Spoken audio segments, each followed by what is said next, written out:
And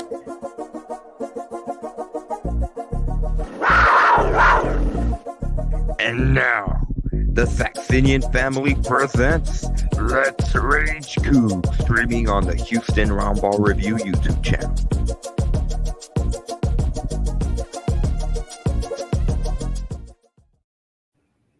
Good afternoon. Welcome to another edition of Let's Rage Coogs. I am Chris Gardner. Don't worry, Coug fans. Andy Yanez is at TD ECU Stadium getting post-game from Coach Holgorsen, and he will join and replace me as soon as he can. But joining me is Dana Dunlap. How are you, my man?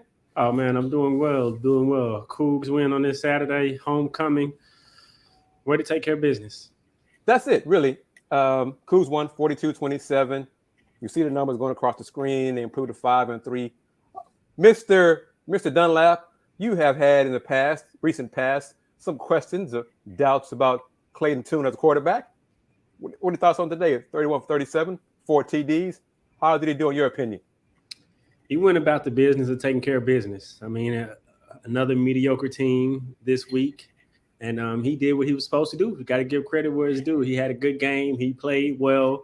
He looked like a fifth-year senior quarterback should look, in my opinion, in a system that he's been in for what, three years now? Yep. And I think you're being kind saying South Florida is mediocre. They had one win going in, but this was a good win. It was a solid win, a team that the Cougs are better than, and they got it done. So you're watching us on the Houston Roundball Review YouTube channel. Give us comments in the comments section of the Paul Slammer Jam on Twitter account, or Andy Yanez on Twitter, @Yanez_5 on Twitter. So feel free to add your comments. And Dayon, before we get into comments, folks, the Cougs won today. Homecoming, victory. Y'all got to show love when the team wins. Don't just hop on board when they lose. You're going to vent and all those kind of things. Yeah, I know, right? Come on, show some love. Watch the channel. Watch the Cougs won today. It's time to rage. It's time to rage in a positive way. So give us your comments. Give your thoughts on what you saw. Everybody ate today. Clayton Tune got his yards, 4 TDs. Tank Dell got 2 TDs. Keyshawn Carter got a TD. Stacey Sneed got 2 TDs as running back. So, folks, there's a lot of positive to talk about. Yes, we know South Florida is not a great team. I mean, there's only a handful of good teams in a conference. That's not the Cougs' problem. Oh. The Cougs won. Thank you, King. Thank you. That's what we're here. Let's get some positivity because y'all know, you watch us many times this season, Dayon and myself, Andy, Justin, everybody, we give it to you straight. When the Cougs stink, we say so. When they play well, we're going to say so, give them credit. So y'all do the same thing. Show the team some love today. Dayon, what's different in the play calling? Why are they more aggressive now than they were at the start of the season? I guess it's just adjustment. I mean, you got to give credit to staff for making that adjustment, being more aggressive, taking more shots downfield, and spreading the ball around. I mean, you said it right. Everybody ate today. Sneed ate 10 carries, 60 yards, 2 TDs. Carter had over 100 yards. Tank did his normal thing. And even Brown continued his strong play. So the playmakers have been there. I think, like you just said, it's an adjustment in play calling, being more aggressive, and also starting fast. Once again, They did that last week. They scored on their first possession. They did it again this week, and they're able to keep it on. I know the defense gave up a couple early touchdowns, but they played complementary football. Once they got that stop and they missed the field goal, the offense went right down and scored, and then it kind of trickled on. They continued to play well. And so, I mean, I got to give them credit, both sides of the ball. And they both played well today for the most part, especially the offense. They really had it clicking again for the second week in a row. Agreed. And the defense, I think South Florida's formations, lineups caused some problems early for the Cougs defense because there were a couple of drives after Houston went up 7-0. South Florida's offense, man, it looked like all world. Mm-hmm. Like Houston had no idea what they were expecting, and they got gaslighted running game. Brian Matee, running back for South Florida, he put up big numbers. He's legit. He may be short, but he put up big numbers for them. But adjustments, as you said, they made adjustments, and they handled the formations and slowed down the Bulls' offense. And the Cougs' offense really clicked for most of the football game, and they got the win. They're 3-1 in conference, so they still have a chance to play in the conference championship game, which is still the goal for this team. So that's a positive, right? Yep, definitely a positive. A couple things got to fall in their direction, as they mentioned during the broadcast, but control what you could control, and they did that these last couple of weeks, beating a Navy team that they should beat and beating this South Florida team that they should beat. I think you just keep riding the wave, keep riding the momentum, keep doing what's working, but more importantly, keep being aggressive. Yes. I mean, you got the playmakers, you've been having them. It's on. He's taking care of the ball. That's the main thing as well. He's taking care of the ball, not put it in harm's way. He has time to throw the football. One that deep pass to Tank, his long touchdown came off a play action. So that lets me know the running back game is still being effective, not being one-dimensional. And I think overall, man, I think just got to keep stacking the days. And so I'm not really too high on this win. I mean, like King Jaja said, they look good, and they another positive step in the right direction for sure. And this comment from T.I. as well. Yeah. Progress. That's what this is. Yeah. All of us were frustrated and disappointed in the poor start to this season. Conference play is here. The opposition, the level of talent is not the same as it was non-conference, but that's not the Cougs' fault. Yep. We would be just livid if they would have lost in Memphis, lost to South Florida, lost to Navy. But that comeback, our fourth quarter comeback in Memphis, has salvaged their season and turned it around, and the Cougs are winning. So let's accept that and keep the train rolling. That's all we can ask for. Tony M., thank you for joining. Thank you, as always, for your support on the channel. And once again, as you're tuning in to Let's Rage Cougs, Andy Yanez, the host, the creator of this show, he is at TDECU Stadium getting post-game comments from Coach Holgorsen and probably Clayton Tune and others. So once he gets that done and he'll upload some of those comments, we will play that here on the show for you. But keep tuning in, and we're going to talk about it. And once again, if you missed the stat line, 42-27 for the Cougs. Clayton Tune, quarterback, 31 for 37, 380 yards passing, 4 touchdowns, 8 different receivers caught passes today, so they spread around the attack. Offense, the rushing game was solid. The defense was solid after that slow start, kind of mid first quarter, second quarter, but they adjusted, and they got the win. SMU, it's not the Cougs' fault they're not playing Cincinnati and UCF in conference play. They did not make the schedule. It's not their fault they're playing the rest of the bottom feeders of the conference. They're, on paper, last tough opponent in conference is East Carolina. That's going to be tough. ECU beat BYU last night. And that's going to be a road game for the Cougs. So that's going to be a tough task for Houston. But we're talking about it, going to focus on homecoming. I got to say it, I'm waiting for the attendance number. Yeah. Man, I knew better, because I said it last week on the show on our Folks Talking Sports. I knew better. I knew good and well there was not going to be 30,000 fans at the stadium today. I'm waiting for the official number because, man, the upper decks looked empty, just completely empty. I felt bad when they showed the highlights of some of the deep passes that Clayton Tune completed, and you see the camera angles of the upper deck. There was nobody there, man. So, Coug fans, tell me about that. The early start too early for you? It wasn't hot, it wasn't humid, which is a big issue in September. So what was it? Were we depressed about the Astros losing Game 1 of the World Series last night? Why didn't you come to the game? Why do you support the Cougs for homecoming? Or were you trying to get into Fertitta Center to watch the Duke-Houston scrimmage in men's basketball? What was it? What kept you from TDECU Stadium? Because, again, Dan, you know I beat this drum a lot. Go see the Cougs, not the opponent. You know South Florida's not a great team, not a great record, but go support the alma mater. Because if we don't do it, who will? Right. And yeah, I mean, it's not really much to add. You hit it right on the head. Come out and support. You know what's very surprising to me, and which is telling to we talk about this all the time and how they support winning teams. When Houston is winning, they'll come out to support. You know who's doing a really good job right now is the volleyball team. Yep. For them to have over 1,000 people in attendance at a volleyball game in Fertitta Center, that says a lot. Yes, Not only about in context of what we're talking about, Houston fans supporting Houston, but they'll support you when you win. And so the football team, I think that just says they're not fully believers in the football program overall. I don't know whether the staff, I'm not going to point it to one specific thing. I'm just going to say overall, I don't know, they are not supporting it, but at the same time, maybe they are. That's just what you get. I can't really say. I do think if the season they would have got that win at Tech, it would have been a different crowd against Kansas. Then let the chips fall where they may.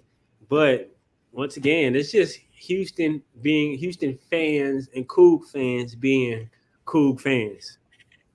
Yeah, and we love a winner, and I say that because I am an alum. Yep. Folks don't know who I am. I am an alum. Yep. The loss at Tech, they were disappointing. Okay, understand that. But still, support the football team.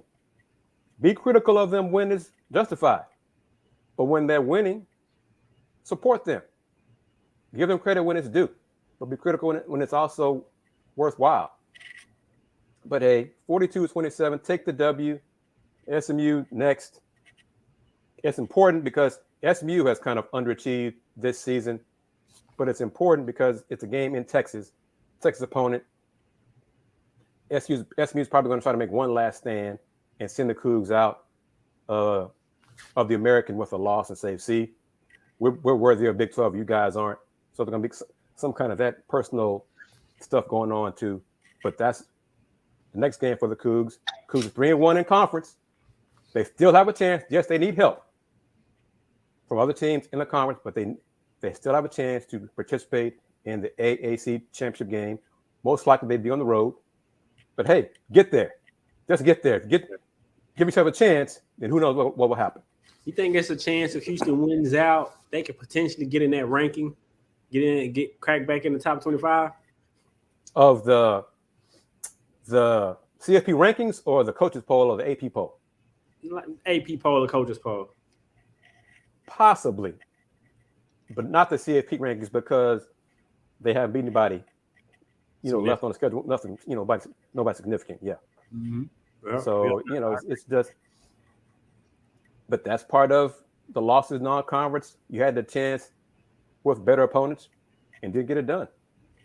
So that's the issue there, and we'll see how it all plays out.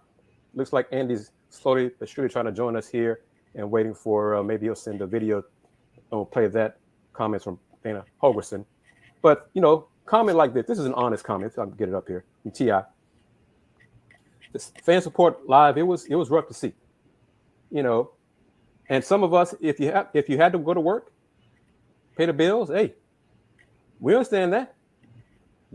No shade on anybody who had to work. But if you had free time today and you're a Coug alum, a Coug fan, football fan, 11 o'clock tip off, wasn't too hot, wasn't too humid, why weren't you at TDECU Stadium today?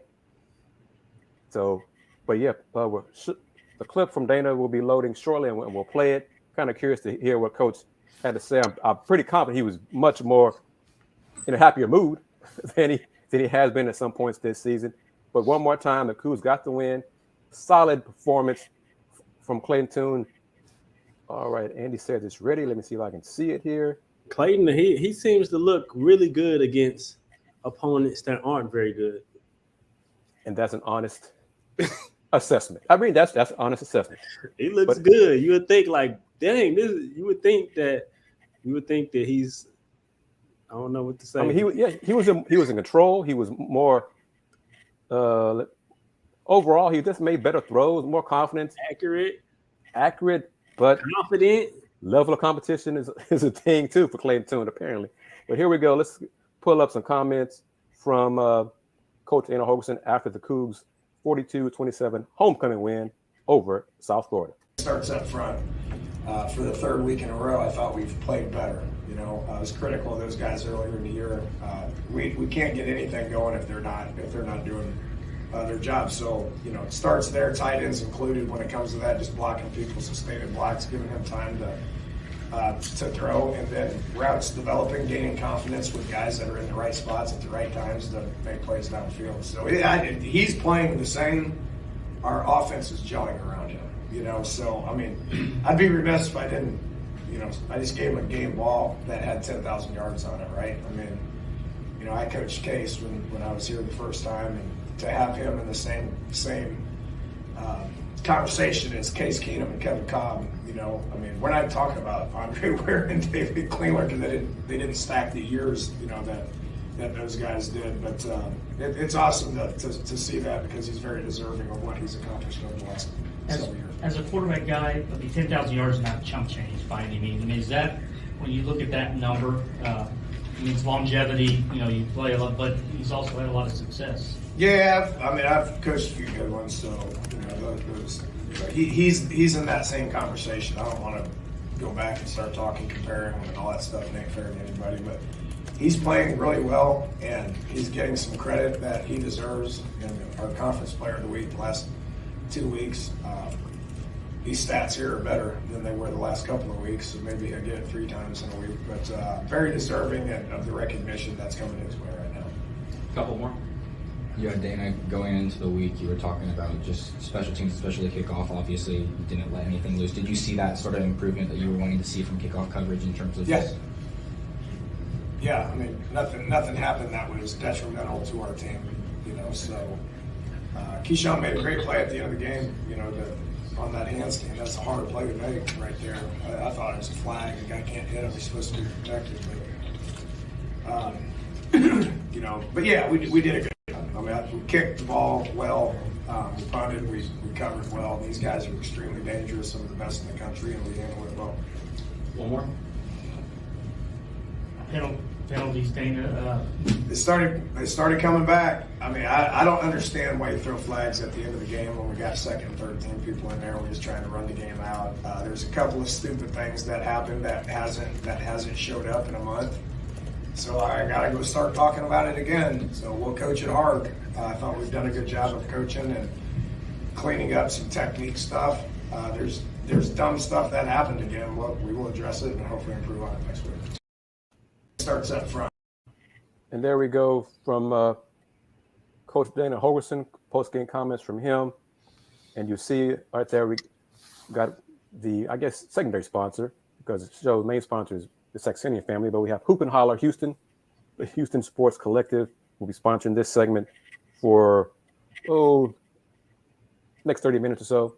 And at the bottom of the hour, I guess I like saying that in Radio Talk, Media Talk, we'll have our commercial from Sac Ave. So that'll be Star Pizza promotion. But once again, what are your thoughts on what you heard from Coach Holgorsen there, Dayon? One thing that stuck out to me that he said that Clayton has been playing the same way, but the offense is gelling around him. Yeah.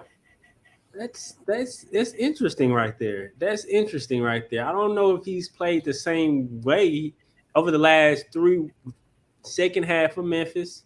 In the last 2 games, I'll give him that. But before that, I'm not sure about that. But I do think everything else, the offensive line, front line is gelling. They've been giving him a ton of protection, which he's had time to throw a lot this year. But over the last few weeks, they really, really protected him really well. But from some of our listeners and people who have participated, I got a question for you guys in which you can answer, comment. Where do you Clayton Tune rank amongst Houston's quarterbacks? You know, he cracked 10,000 yards, and he's on the list with Clayton, with Case Keenum and Kevin Cobb. So I'm just interested from your guys' thoughts. I know my thoughts, but I want to from a different perspective where he ranks. But overall, I think the offense is just gelling, and I think if we get that same production from the quarterback that we are getting now, I think the season may be different results early on that they're getting. But I mean, you got to give credit to the coaching staff for making those adjustments. Clayton from playing as good as he's playing, giving those receivers chances, and they're actually making the plays. And so it's an all-around effort right now. And I want to say this to kind of piggyback on what you just said. Clayton has played better In the practice. second half Memphis in the last 2 games, but maybe that's also because they've been more aggressive in the play calling Yep. to allow him to play better. They stopped being conservative. And so I think that's part of it as well. He's played better, maybe because they've allowed him to throw the ball down the field more and spread the ball around more. So it kind of goes hand in hand. But yeah, I'm kind of curious as well. What do you guys rank Clayton Tune in Houston quarterback annals? How high does he rank? And if he doesn't rank high, why not? So give us your comments here on the Houston Roundball Review YouTube channel in the comments section. But also watch us on Twitter at Paul Samajama and Andy Yanez Twitter account, @Yanez_5. Both of those on Twitter, Paul Samajama, PAWDSLAMAJAMA. So, but hit us up, comments on the YouTube channel. And again, the Cougs won. Support the Cougs. Give us your comments. We don't just want this show to be popular when the Cougs lose. We want this show to be popular, period, win or lose. So, got a huge numbers on Let's Rage Cougs when the Cougs lost, and we were ready to get rid of Dana and start all over, and the program needs to fire Shannon Dawson and do all these kind of things. But when the Cougs win, maybe it's because it's an afternoon kickoff or morning kickoff, and now the game is over, and we're in the afternoon and everybody's out and about. Well, technology, you can watch this show on your phone. So we can go wherever you go. So give us your comments and just talk about the positives of the team or the reality of the opponent. We know that. We know South Florida's not a great team, but the Cougs won, and the game wasn't in doubt. Okay? So that's what you want. Beat the team you're supposed to beat. That's what the Cougs did today. Offense, more aggressive. The defense, I think, had 3 sacks and 7 tackles for loss. How many tackles for loss? Let me see if I can pull it up here. Yeah, 3 sacks and 7 tackles for loss. So the defense got it done. But the one negative in penalties came back again. The penalties were an issue, but it didn't hurt the team because they still managed to score 42 points. 10 turnovers for 95 yards. So that was probably the biggest negative overall in the game. In addition to that, the defensive issues in the laps. When South Florida's formations gave them problems, and the running game really gashed the Cougs defensive line early. You know, it was kind of concerning. I mean, like, the run game for South Florida was just big holes for a little while, but made the adjustments and got that done. And this better rhythm in the play calling, yeah, I agree with that from King. So the time off, the week off may have helped. Shannon Dawson, Dana may have been talking and said, look, we got to throw the ball downfield more. We got to spread it around more. Whatever adjustments they've made, they've worked. We'll see what they do against SMU. The Cougs need to run the table to give themselves a chance to compete in the AAC championship game, but at least they're doing that. We can talk about Big 12, all that kind of stuff later on, but right now they're still in the AAC. Go ahead, man. Yeah, and another thing I want to add to what you were saying, another positive thing with the offense and rhythm, it's Snead. The last couple of weeks, Snead has looked really, really good. I love his vision, his explosiveness, his elusiveness. I think he's given that extra element to the running game that they need to keep the defense honest, to allow Clayton Tune to take those shots and to make the play action more effective. Whenever they fake the run, the defense has to play honest. And so I got to give credit to Snead. I know we've been talking about the quarterback and the receivers, and also they've been more intentional with targeting Tank early. Yes. I think that's another good adjustment that they made. I know he averages maybe like 10 targets a game, but I think he should get maybe 12 to 15. But been very intentional with getting him the ball early just to make the defense, which I know he's at the top of the scouting report, but they don't know how you're going to use him on any given game. And so I like that adjustment from getting him involved early, which opens up the offense even more for the other receivers like Sam Brown, who's really, really stepped up over the last 3 weeks. He's looking like he could be a star in this receiving core for sure in the future. Only a redshirt freshman, a lot of time for him. And then Carter, He's really stepped up. Last 3 games as well. He's played really well with more snaps on the field, and so the skill position group is really good. They've been the same all year. I think it's just different factors that we've talked about, which isn't allowed them to really flourish like they're flourishing now. But defensively, man, Donovan Mutant was flying around making tackles. And another point that you made that I agree with wholeheartedly, it was kind of concerning early on that they weren't stopping the run, although Petit is really good. But, coming into the game, they got a backup quarterback, and their running back is as good as he is, especially as good as the game he had last year. You would think that the scouting report is to stop him. Right. They were scheming some good ways to get him some running holes. So I got to give credit to their coaching staff as well. But the defense made adjustment, and then they shut him down in the second half. And so I'm really impressed with the adjustments that was being made on both sides of the ball. And that's part of it. That's part of being a good team. Make adjustments in-game, good in-game adjustments about what the opponent is doing. Stacey Sneed had 2 touchdowns, 10 carries for 60 yards, good cuts. On one of his touchdowns, Christian Trahan made a great block to allow, and Stacey read it and cut inside and got a good touchdown, easy touchdown, untouched there.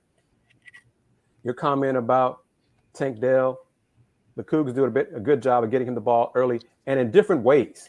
Yeah. Mix it up, giving him different looks, which we, not just us in media, fans as well early on, were pleading for the staff to mix it up and get Tank the ball, backfield reverses, screens, different things, and go deep. You got one of the top wide receivers in college football, and you allowing opponents to scheme out of games. No. If you're an offensive genius, you need to get him the ball. You need to design plays to do that. Force feed him, and they're finally doing that, and it opens up everything else. I think today was his longest catch, right? That, from I can remember, right, that has to be his longest catch of the season, that touchdown pass, because I don't think he's had anything deep. Yeah, that 52-yard touchdown pass, and it was a good throw. It wasn't perfect because Tank had to slow down just a little bit, but he was so open that he had plenty of time to adjust and catch it and get in the end zone for the touchdown. But it's good to talk about positives. It's good to be, Clayton Tune, his pass wasn't perfect, but they won. It's much better to say these things after a win instead of a loss. So once again, get ready to near the bottom half of the show before we play a commercial, courtesy of Star Pizza and Sac Ave. But Andy Yanez is still at TD ECU Stadium, and he'll join when he can. He's probably still getting post-game comments from probably Clayton Tune. And kudos to Clayton Tune for hitting that 10,000 passing yards in his college career. But King, Steven, Hiller, what are your thoughts about where Clayton Tune ranks in among Houston Cougar quarterbacks? Let me ask you, Dayon, and we're young. Yeah. Who was the best quarterback in Houston Cougar history? I mean, you got to go with the Heisman Trophy winner. That's just off respect. Andre Ware, he has to be number one. Nobody's has done what he has done, so he has to be number one. Then you go. Case Keenum too. Okay. I'm asking you, do you think so? Was he better than David Klingler? I didn't see much of him, so that's before my time. I'll lean on you for that. Does he go before Case or what? I'll lean on you for that. That's a tough one. I mean, because Klingler had Heisman hype to start that season. Yeah. Case, I think, had a more success longer than Klingler did. Oh, that's who? Case or David? I'd lean toward Case. Okay, so we'll coach. So David to be after that, right? Yeah. Mm-hmm. So what's that? We had Andre, Case, David. Do we go Kevin Cobb? Ahead of Clayton Tune? Of course. Yeah. Okay. So yeah. Okay. That's 4. Yeah, I got Greg Ward ahead of Clayton. Okay. Tune. All right. That's 5. We'll just go 5. We'll just go 5. We'll go top 5. All right. King says Clayton is number 5 all time. So King, why do you say who is your top 5? Give us your top 5. Stephen, I'm not sure his eye emoji when you say Greg Ward. What is that for? You disagree or you disagree about it? Because man, I don't know. Greg Ward He got it done. He got it done. All right, we got T.I. says Keenum, Ware, Klingler, Cobb, Ward, and Toon. So he agrees kind of with us. He's got Case ahead of Andre. I don't know about that. That's based on Heisman alone. Yeah. But Greg Ward, okay. Was Greg Ward ahead of? In front of Cobb, so he don't have Cobb on there. So Stephen, is Greg Ward ahead of Case and Andre? Got Ware, Keenum, Ward, Cobb, Toon.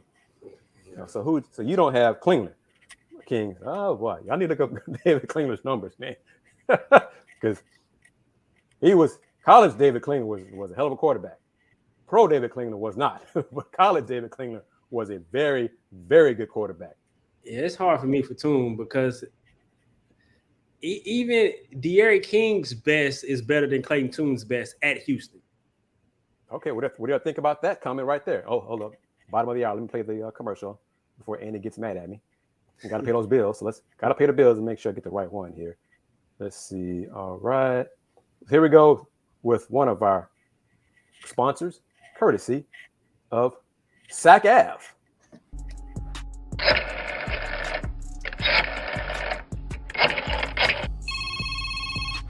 Thank you for calling Star Pizza. This is Tim. How may I help you?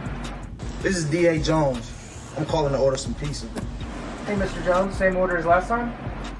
Same order as last time. Okay, and the delivery address? Man, we over on Sac Ave. Sac Avenue? Let me see if we even deliver there.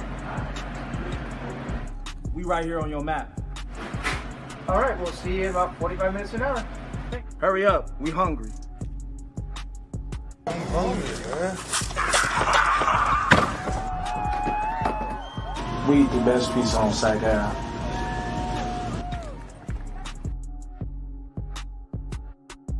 I'm okay, though. You know, I got to confess, it's been a minute since I've had some Star Pizza. So I'm going to have to do better on that and get some Star Pizza. But thanks very much to the sponsor. You see love that commercial with D. Jones and Sac Ave. Hoop and Holler, as you see on the screen, is secondary sponsor for Let's Rage Coogs. The primary sponsor is the Saxenian family. It's great to have Coogs helping Coogs on the show. Mm-hmm. These guys and companies and people are doing their part to help Let's Rage Coogs continue and grow and prosper. So, all right, King says he's not that old. Okay, that's fine. But yeah, David Klingler, look up his numbers, and then we'll see. But yeah, different era. Like I said, me and Dayon are different generation a little bit. So, but David Klingler was a hell of a quarterback in college. A true run and shoot. Him and Andre, well, let it fly, man. Let it fly. So, all right, but it's good. Got the comments there. I'm going to put this up here for the sponsor. The pizza is just the best. There you go, T.I. Thank you very much for that. So, but yes, talking about positivity after the Houston Cougars 42-27 homecoming win over South Florida. Oh, and I want to toss out there, the announced attendance today was 24,228.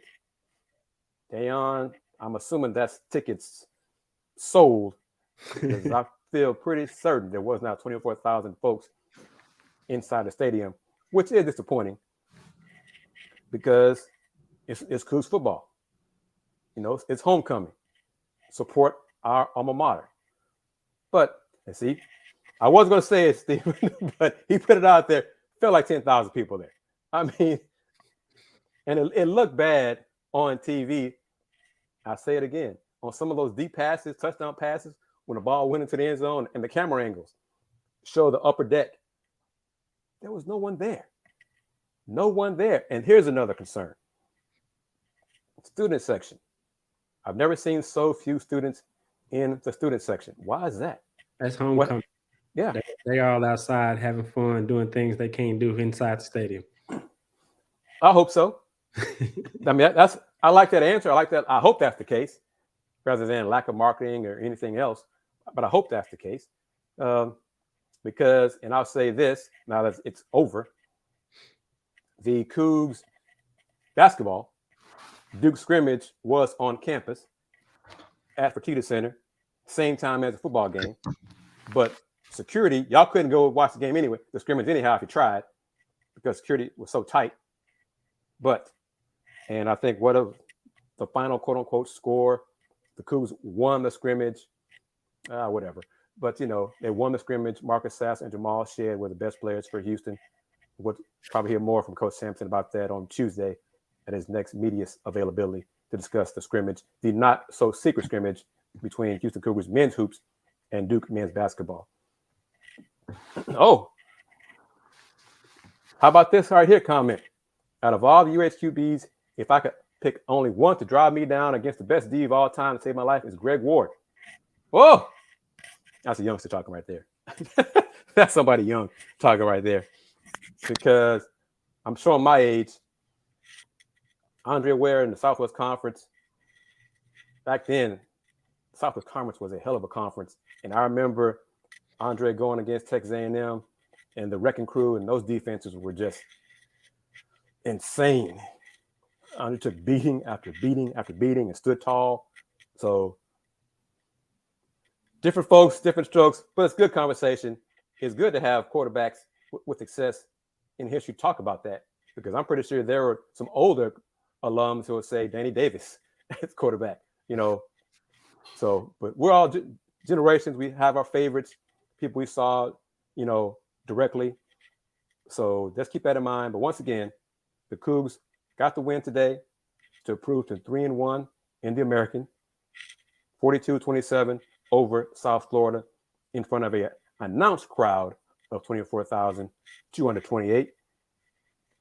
So, all right, Andy Rick and I adding the Clayton Tune clip. So once we get that, we'll play that and hear from comments from Mr. 10,000 yards passing. I think he crossed over. I'll say the graphic. Last graphic was like 11,000, right? Yep. So get the comments from Clayton Tune here in a second. We'll hear from Clayton Tune. And it looks like it's ready. So let's pull up and listen to comments from one of the newest members of the 10,000 passing yards club, Houston Cougars quarterback, Clayton Tune. For big games. Clayton, after the last two games and the fourth quarter against Memphis, do you feel like this offense is kind of just turning the corner to where you want to be for the rest of AAC play? Yeah, no doubt. It all started, like you said, with the Memphis game. I feel like that was a huge confidence boost for us because we felt like we hadn't been playing up to our standard up to that point. So being able to find a way to win that game at the end and was huge for our just momentum as an offense, and we just continued to build on it with the game last week against Navy, and then today. I felt like we played as clean and as confident as we've played all year, and so that's the trend. We want to continue to move in that direction and play as clean as possible. So does 2 touchdowns get you out of having to go shopping for Tank Dale's birthday? I hope so. I don't know. Tank's, it was funny. He knows how many yards he's got during the game, which is kind of funny. So he was at 99, and he was like, come on. He's like, come on, I need one catch. Give me one catch. And so I was just joking with him. I was like, nah, man, you're staying at 99. But for him to have 100 yards and 2 touchdowns hopefully gets me out the hook. That sounds like Tank would say. So it's all good. Those are comments from Clayton Tune. Andy Yanez is wrapping up post game at TDECU Stadium, and he'll join us momentarily here on Let's Rage Cougs as we discuss, me, Chris Gardner, and Dan Dunlap discuss the Houston Cougars 42-27 win over South Florida today at home, homecoming. Everybody 8. Clayton Tune 31-37, 380 yards passing, 4 TDs. Tank Dell 2 TDs. Stacey Sneed 2 TDs. Production from everybody. 8 different receivers caught the ball. Put it up there, right there during this segment, which is still sponsored by Hoop and Holler Houston. You see the numbers right there. Tank Dell, 9 receptions for 112 yards, 2 touchdowns. Keyshawn Carter, 7 receptions for 102, 1 TD. Sam Brown, 6 receptions for 80 yards. Peyton Sawyer, 3 receptions, got typo there, 3 receptions for 40 yards, 1 touchdown. And again, Stacey Sneed, 10 carries, 60 yards, 2 TDs. So production from a lot of folks. Good to see. Good to see the offense getting it together, starting to click, starting to gel at the right time as the season winds down. But what are your thoughts on what Clayton Tune said just about his post-game comments about the offense gelling, getting better, clicking, What do you think? What do you think about what he said?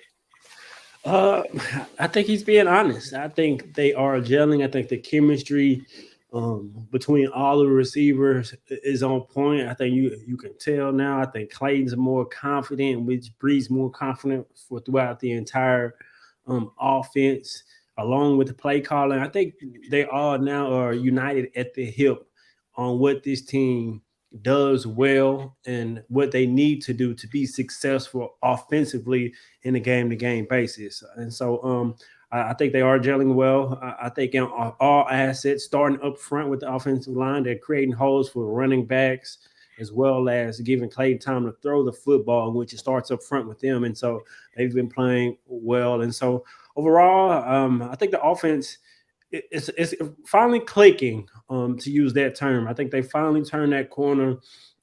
And I expect to see the offense that we've seen over these last 2 games and a half a game going forward for the rest of the season. I think they know the recipe for success in regards to offensive production. Agreed. And as long as they stay aggressive in the play calling, they should be fine. The next game, next Saturday at SMU, 6 p.m. Central Time. That game's going to be on NFL Network. So kind of different exposure for both programs. Houston, SMU game, 6 p.m. on the NFL Network. So we shall see how, if the firepower on offense continues for the Cougs. SMU is going to try to really salvage their season and beat the Cougs and try to claim to be the best team in Texas in the conference and send the Cougs to Big 12 with a loss. And the Cougs are going to try to maintain their chances of being in the AAC championship game. So we should see about that. We got folks kind of fired up about the best quarterback in Houston Cougar history, which is a good thing. But I like this comment from Stephen Hiller. The fact that it's a hard question says a lot about how great our university is at quarterback. That's true.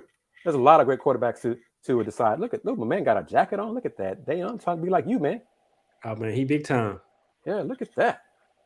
He's down there sharp. Not as good looking, though.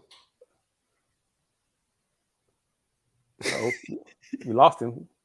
I guess the TV reception, the Wi-Fi is not cooperating here because Andy's just frozen time right there. So let's keep on talking. But you know, that quarterback history. Remember, let's talk about it. Remember let's just stay positive. We'll stay positive. Okay, let's see if I can get this one off here. There we go. There's 2. I don't know where there are 2 of me. Hey guys, how's it going? Can you guys hear me? Yeah, sound fine, man. Yep. We're fine. Perfect. Looks like. All right. And Justin's joining us as well.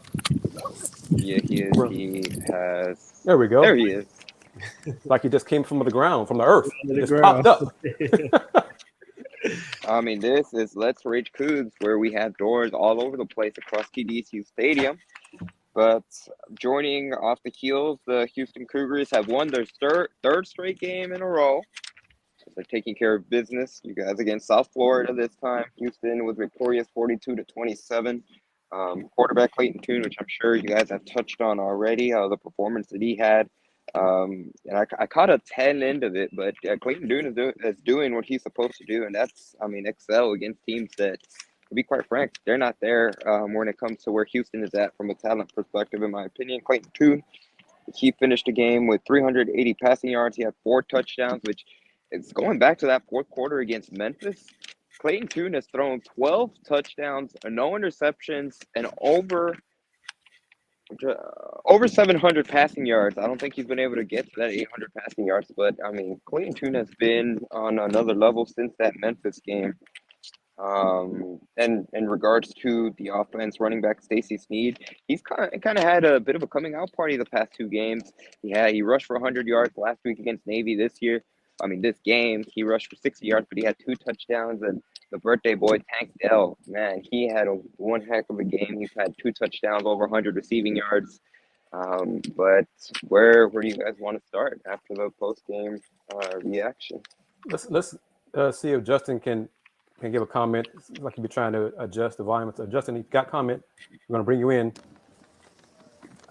You Hey, ready? yes, I can hear you now. All right, great. What are your thoughts on what you saw today inside the stadium? I saw a lot better offense. Basically, almost a complete game. A big game from Clayton Tune, and Tank Dell had a big game, and saw Keyshawn Carter almost had 100 yards as well.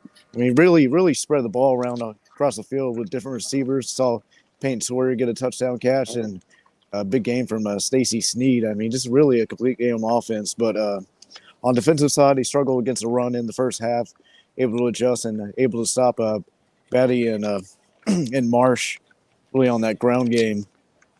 But overall, great offensive game. I'm glad they were able to adjust in the second half on defense.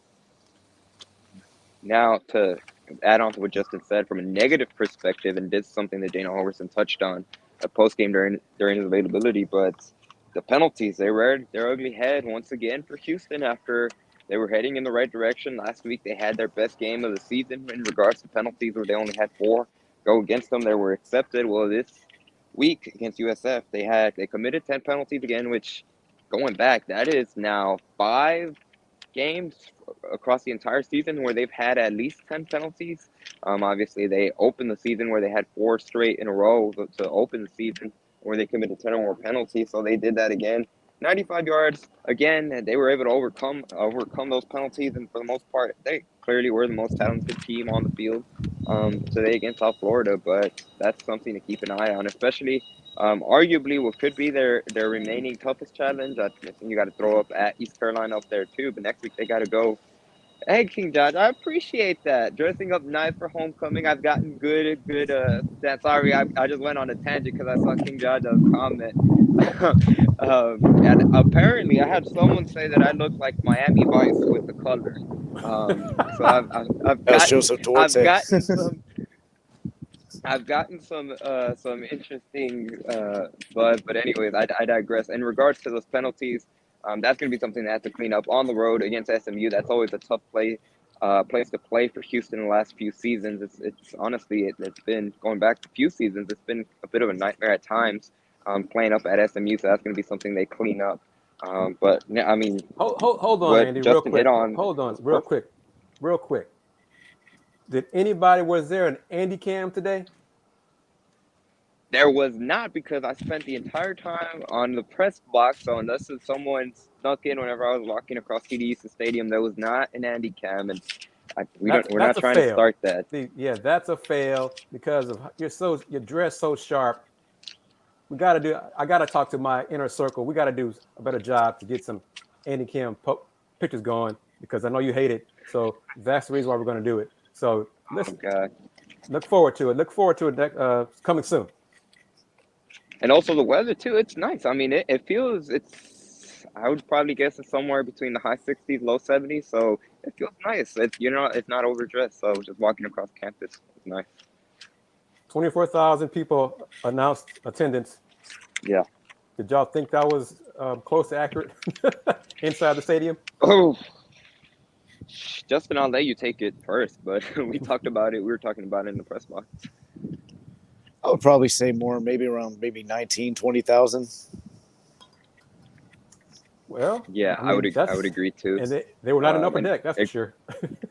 And yeah, no, absolutely. Though I mean, and even the South Florida fans, they did not have a showing come up what we were talking about. Usually the opposing fans have like their own little corner towards the end zone. I'm not sure what direction that end zone is, but I mean, South Florida fans weren't really that many here. And then, I mean, the student section wasn't as packed, which, I mean, it might be after effects of the World Series, Game 1 of the World Series, with the way how the Astros, that game went, and they kind of choked their way in Game 1 of the World Series. Maybe some people just didn't want to come out. But it's homecoming, Andy. Justin, it's homecoming. Got to support alma mater. I thought the student section was okay, like for an 11 a.m. game. Well, I would say it was probably about half full in regards, maybe a little bit over for the student section. So they didn't really have that many homecoming festivities after. Well, they announced obviously the homecoming king and queen, but outside of that, I mean, it's just another. Maybe it was just from my perspective, but it just seemed like another game outside of the halftime thing. All right, guys, I'm going to let you guys go. Well, let me comment on this right here from King. If the scrimmage between Duke and Houston men's basketball were open, there probably wouldn't be nobody at football game because everybody would have been trying to get into Fertitta Center.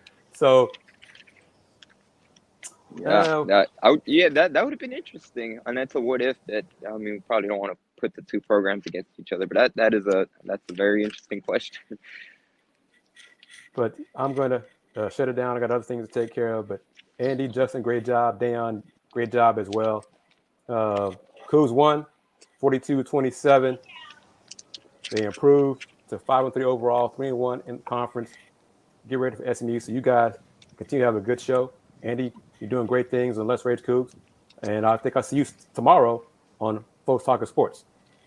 Yes, sir. The Folks Talking Sports on the it's gonna be a travel day for the Astros, so no excuse. We're not gonna be competing against the World Series. Guys, take care. Thanks, Chris. Thank you. All right, Dayon, in regards to your guy Clayton Tune at quarterback, I'm sure you guys have talked about it, but it's interesting. I was catching a snippet of whenever I was uploading the clip, and I can't remember, I believe it was you, but you said, how Clayton Tune does well against, opponents he's supposed to, which he did that again today. He just fell under 400 passing yards, but what were your overall thoughts on the quarterback? He played well. I think he looked like I expected him to look throughout the entire season. That's what I expected from Clayton early in the season against tougher opponents. Fifth-year quarterback, the way he looked accurate, confident, decisive. Everything that you would think that he would look like being how as long as he's been at Houston in this system. And so I give him credit to it. He played well. He plays well against teams that aren't as good as other opponents we play, to put it that way. But I gotta give him credit. He played well, and I think the offense they play complementary. I think the play calling is better, more aggressive. The running game has been consistent. The offensive line have done a good job of clearing holes for Snead, and like over his last few games, he's played really well. And so I think Clayton. I think the comment from Holgorsen that said is Clayton has been playing the same way all year. I don't know about that, but over these last few games, Clayton has been playing like I expected him to play consistently throughout the entire season. Yeah, absolutely. And Justin, I'll toss it over to you in a second, but I don't know if you guys had mentioned it, but Clayton Tune did make some Houston history in this game against South Florida. He now becomes only the third quarterback in Houston Cougars history to have over 10,000 passing yards. And that was a cool milestone after the game.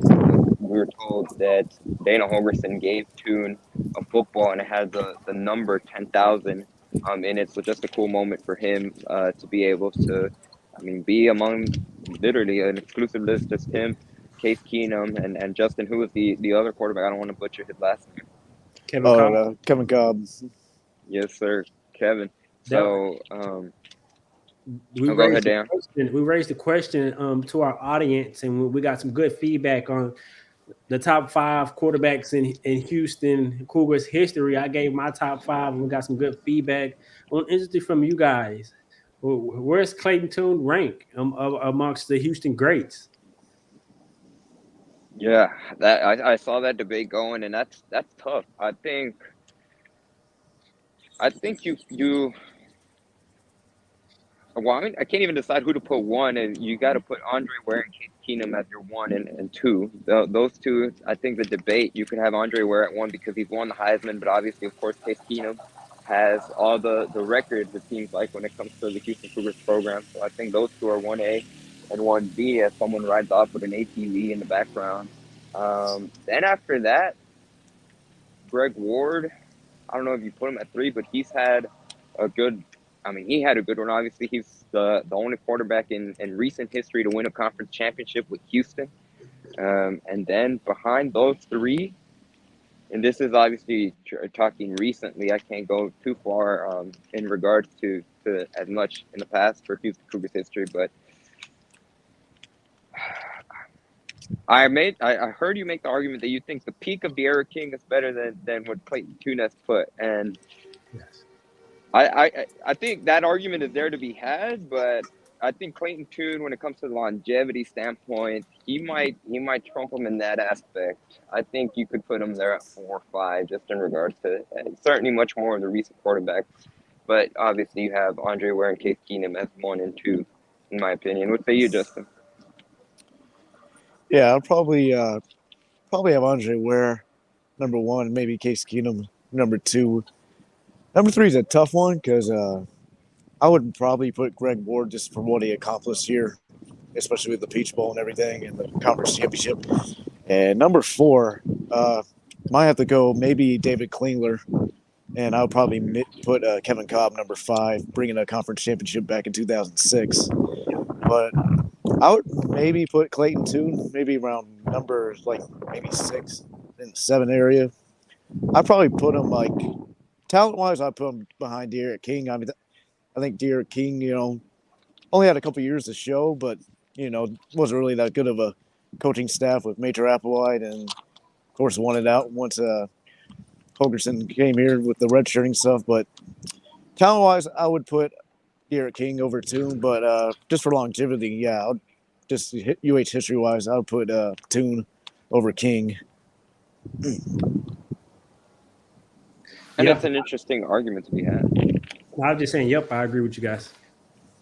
And so, now kind of switching over from an offensive perspective, defensively, Houston's defense was able to kind of shake off that really it was they were struggling in the first quarter. They allowed USF, in particular on the ground, to give them a lot of problems.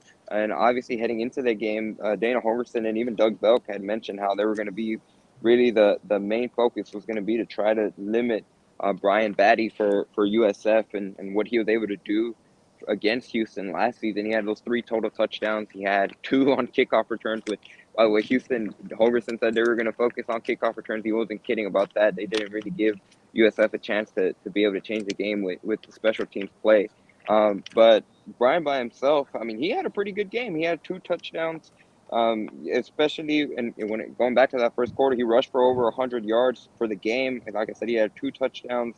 Michael Dukes, he had a decent moment. He also scored a touchdown. But after that first quarter, they were able to turn it around, and really, USF scored 14 in the first quarter. They scored 14 the rest of the way, and 13 the rest of the way because they went for 2 and didn't convert. But obviously, in that last touchdown that they got came at the very end of the game when it was out of reach. So big props to the defense for being able to turn it around. And defensive back Tabo Milwaniki, I apologize if I butchered that name, but he was made available to reporters after the game. By the way, he had a heck of a game himself. He had 12 total tackles. He was at one point where he had 5 straight tackles, making up plays for the Houston defense. But he talked about how, when it comes to that mindset of the defense, being able to shake it off, being able to be obviously the old cliche in sports, especially when it comes to football and the defense, being able to bend but not break, and that's something that the Houston defense was able to do after that first quarter, turning around and have a short-term memory, put the first quarter behind them. And it's a testament to where that mindset of the defense is. It's something they were able to do just a couple games ago when they played Memphis, where similarly they scored 2 touchdowns in the first quarter and they held them to field goals the rest of the way. Yep, the defense that made those adjustments early, and I like to say that running back South Florida Biddy, he reminds me of Darren Sproles. Man, he has a ton of talent. I know he was at the top of the scouting report for Houston, but you got to give credit to where they were able to scheme him holes and get him in open space, allow him to be effective early. And then Houston starting up front, they was able to kind of dominate the trenches. The secondary tackle was back-to-back games where Houston has tackled really, really well and not really allowed any explosive plays. And so kudos to Doug Belk. Great job again for another week of adjustments and his defense coming out to perform. Sac Ave was active today. They made a ton of plays in the secondary. They pretty much really didn't give up anything. A couple throws, but they played lights out.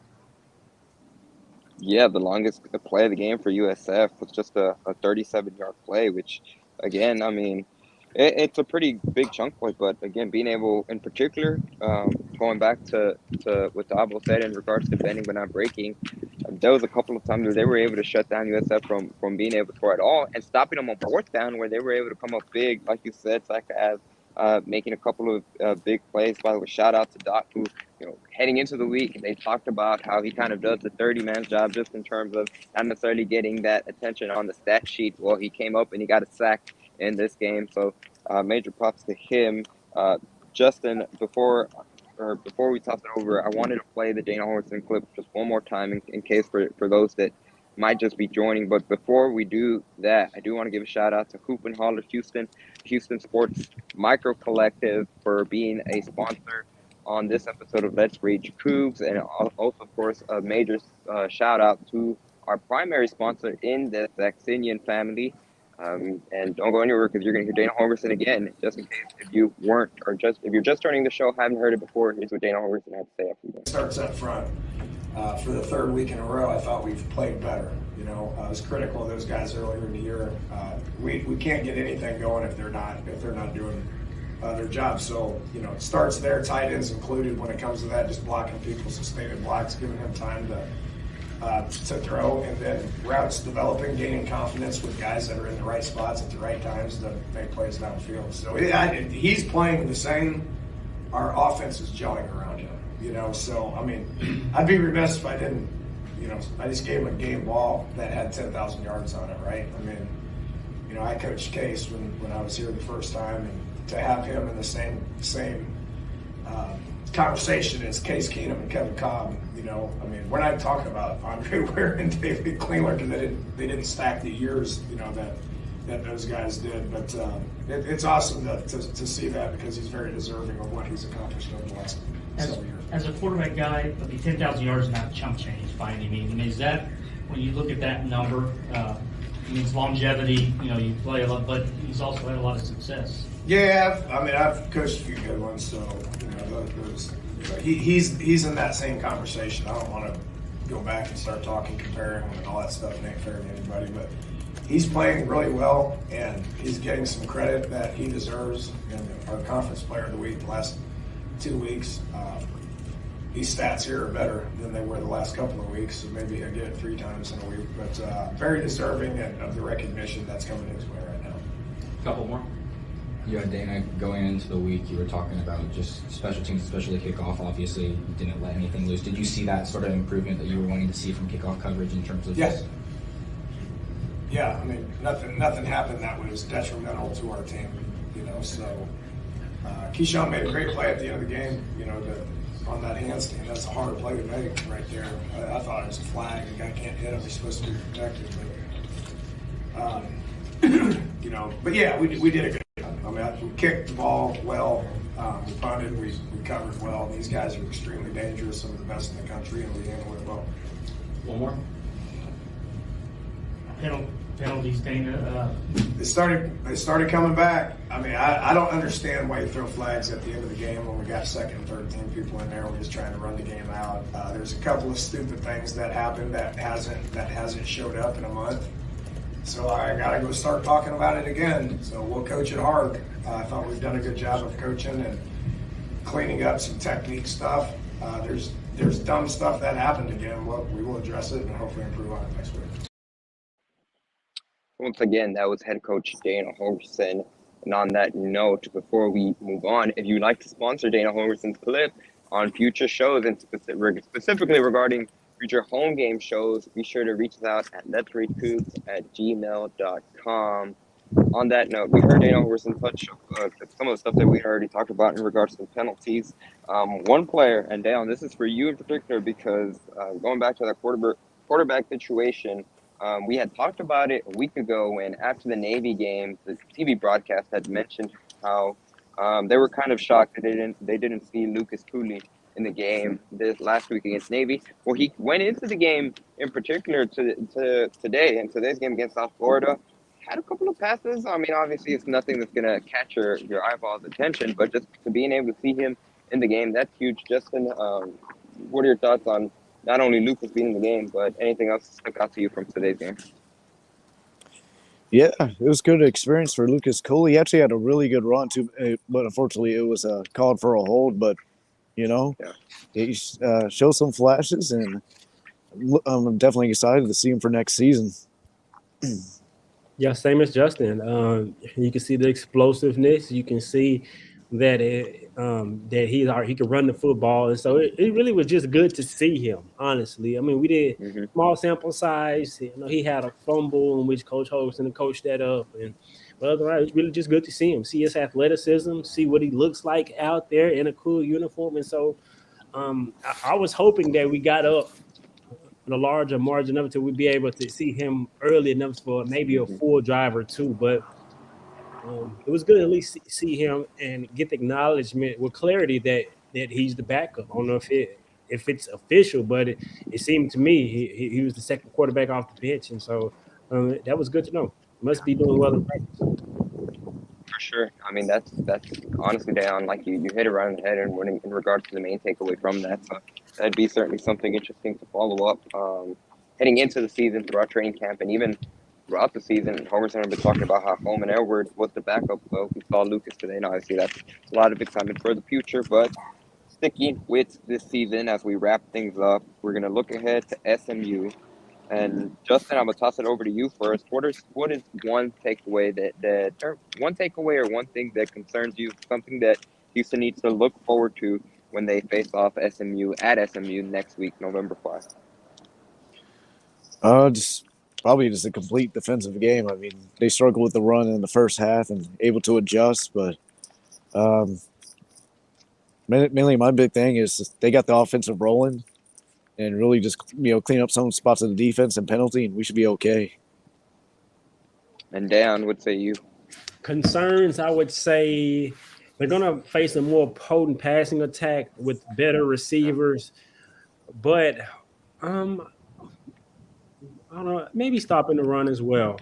I think you want to make SMU one-dimensional. You don't want to allow them to be balanced, which would make their passing attack even more efficient and prolific because Mordecai can throw it, and if they're going to be looking for their get back, knowing how Houston won last year. And so that would be my concern. But one thing for positive that I will look for Houston to keep up is continue with these good starts, back-to-back weeks for the offense have scored on the opening drive, which I think builds confidence for their group overall to continue to execute. So I think that's another key for offensively to kind of get out to a good start. Yeah, that's a great point, Dayon. For first time back-to-back week that they've scored 2 or more touchdowns in the first quarter. They weren't leading after this first quarter. They were tied at 14. Last week, obviously, of course, they were leading against Memphis, but against Navy. But overall, they had only, prior to these back 2 weeks that they've done it back-to-back, they had only done it once all season, and it came all the way back in week 3 against Kansas. But I agree with you guys. I think the other thing that from a positive standpoint for Houston, a couple things. One, obviously, and we've kind of hit on this for the past 2 weeks as well, but Keyshawn Carter, Samuel Brown, once again, they step up big to help Tank. In particular, Keyshawn Carter, in this game, he had 102 receiving yards. He had the touchdown, but Sam Brown wasn't too far behind him with 86 yards. And just what Dana Holgorsen said this past Monday leading into this game, it certainly seems like Clayton Tune has a lot of confidence in those guys, and they continue to produce. So that's obviously a good step in the right direction for Houston. And then again, when it comes to the running backs group, Stacey Snead, like I mentioned when I first joined, he had 60 rushing yards. He had 2 touchdowns. Those are actually his 2 first college career touchdowns ever in this. In his young career, he's a redshirt freshman. But Brandon Campbell, we saw him get a couple carries. Dana Holgorsen said that it was much better than he did last week against Navy. Obviously, he had that fumble. In regards to Tajon Henry, that's going to be a name to watch because Dana Holgorsen said they expect him to be back at some point this season. They're not exactly sure whether it'll be this upcoming game against SMU. This past Monday, he said you might even be able to see him against USF. Obviously, that did not happen, so that's going to be something to keep an eye on. But that's pretty much going to do it for today's episode of Let's Rage Coogs. Once again, we'd like to thank each and every single one of you that took the time to be able to watch that, communicate with us, whether it was on the live YouTube chat. So we're going to go around. Justin, where can people find you, sir? What's up, guys? You can find me at jbarbosa.pxp on Twitter. And Dayon, where can people find you? You can find me on all social media platforms at Dayon Dunlap. Follow me and check out what I have going on. Appreciate another good week of Houston celebrating a victory, and can't end an episode without saying go Cougs. Absolutely. 3 in a row. They'll look to make it 4 in a row next week against SMU. Quick reminder, you're watching on the Houston Roundball Review YouTube channel on Spotify, Apple Podcasts. Go over to our YouTube channel, the Potsdam Majama YouTube channel. Be sure to give us a subscription. It really helps us out. We are now over 410. We're on the road to 1,000, and that's going to do it. So thank you guys once again.